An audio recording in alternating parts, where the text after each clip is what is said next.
Welcome back to the TheEZGZ garage. We're probably on part 6. What I did, as long as everything was laying on the floor, and if you're just starting in on this series, we've got a 66 Volkswagen Beetle, and we're putting a different transmission in it.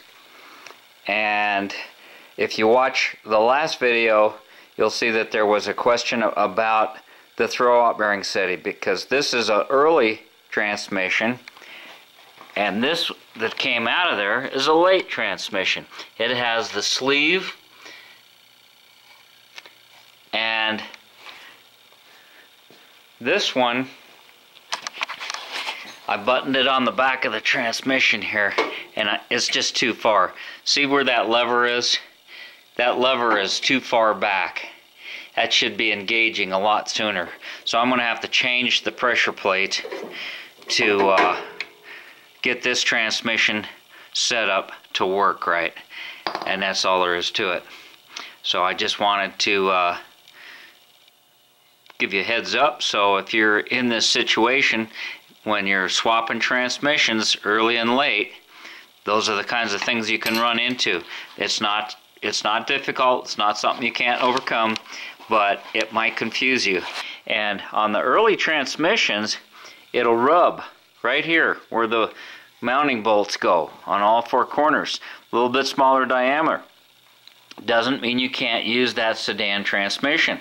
What you just have to do is file this down a little bit, and maybe I'll turn you back on and show you this, the evidence of this one. But you have to have the correct pressure plate. And then you have to be careful of your starting motor, because the 6-volt starting motor is smaller. You need to replace the bushing where the starting motor goes. And I know the fellow that gave me this transmission was running a 12-volt starter on it, so that's not going to be an issue. But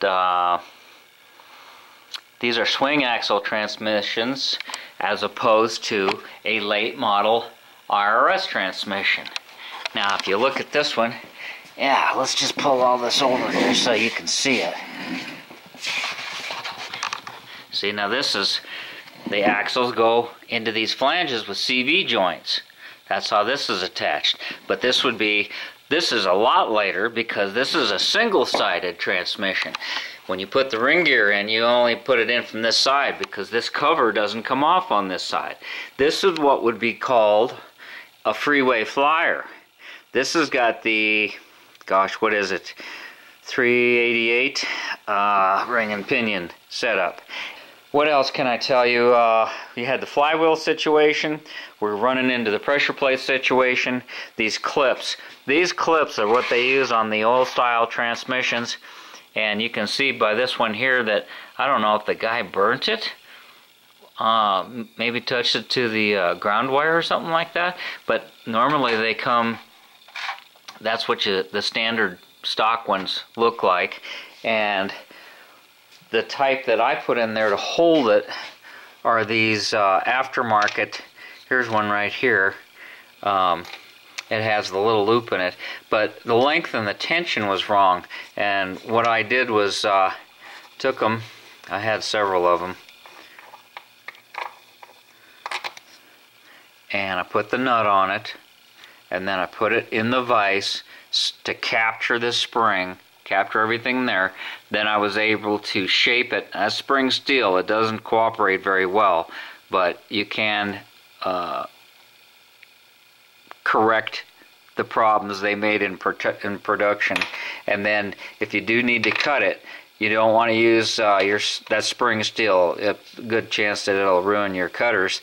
I just use a disc on a Dremel tool and slowly cut right through it.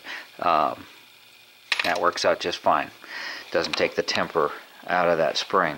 So I'll turn it back on when we get a little further here. Get some pressure plates down out of the pile and see what we're looking at. Let's look at some pressure plates here. Now, here's a good example, and I think I got lucky. Here's 2 similar pressure plates. You can see that one's got the, this is what's missing, this is what we need. It's missing on this one. I'm glad I was checking that. So we're just going to swap it out. No big deal. And I use a broken main shaft. Actually, I broke it too. Where is that thing?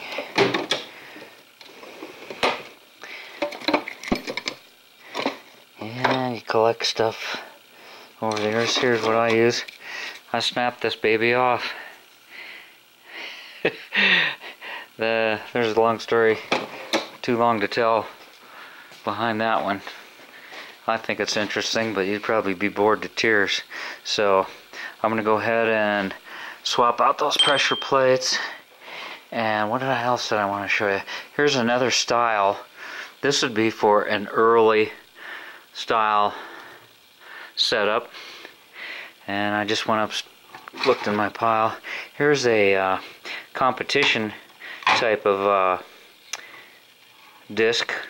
It's solid, it's riveted here, and I believe this one was supposed to be ceramic on one side and standard on the other, and you can see it's got a lot of use. And this was in one of my sand rails. It's considerably lighter as well than this. Here's a couple examples of factory stock ones with the springs. The springs are right here. They made them solid without the springs and with the springs. And you can see this is different too between the two sides here. This is probably a later model. Looks pretty sturdy, but basically you got 3 rivets right here that's carrying the load. When you pop that clutch, those 3 rivets is what's transferring the power. Same with this one here. You got 3 rivets. And then you look at the high performance one, and it's got all these rivets. So you've got a lot more strength there. And thought you might like to see that as long as we're into this. Here. I guess I'll just let you watch me change this out. It's pretty simple, straightforward, but there are some people that might get something out of it because it's Volkswagen specific. What I have is an aftermarket flywheel lock, and that just goes through one of the mounting holes and keeps it from turning while you torque things down. And I'm just going to go through and loosen them. You should probably go in a crisscross fashion when you're loosening and tightening.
There you go, change out a clutch.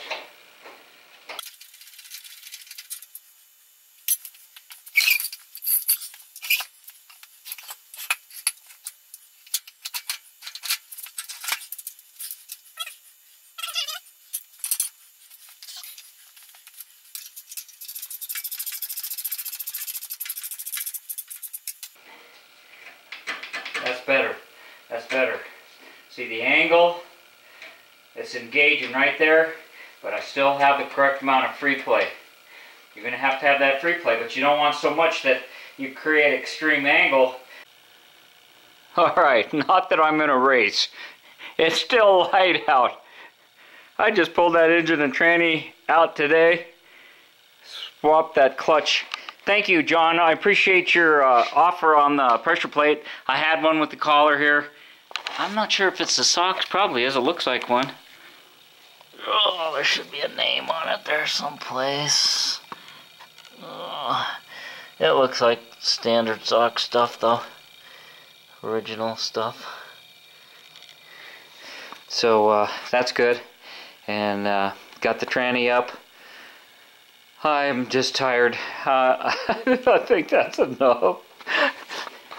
I won't have nothing left for tomorrow. But actually, I was almost tempted to throw the motor back in too.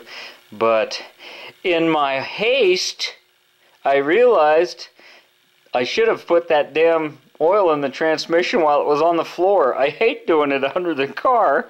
Absolutely hate that. I just use these squeeze bottles in a tube, and it always makes a mess. But so I'm going to slow down. I'm going to slow down. This is not a race. There's no prize at the end of this. And when you get tired is when you start getting hurt. So I think I'll just do a 2-for-1 and throw this up there. Summertime's here. I got a lot going on. Everybody does. Anyhow, you have yourself a good one. Thanks for watching. Thanks for subbing. TheEZGZ out.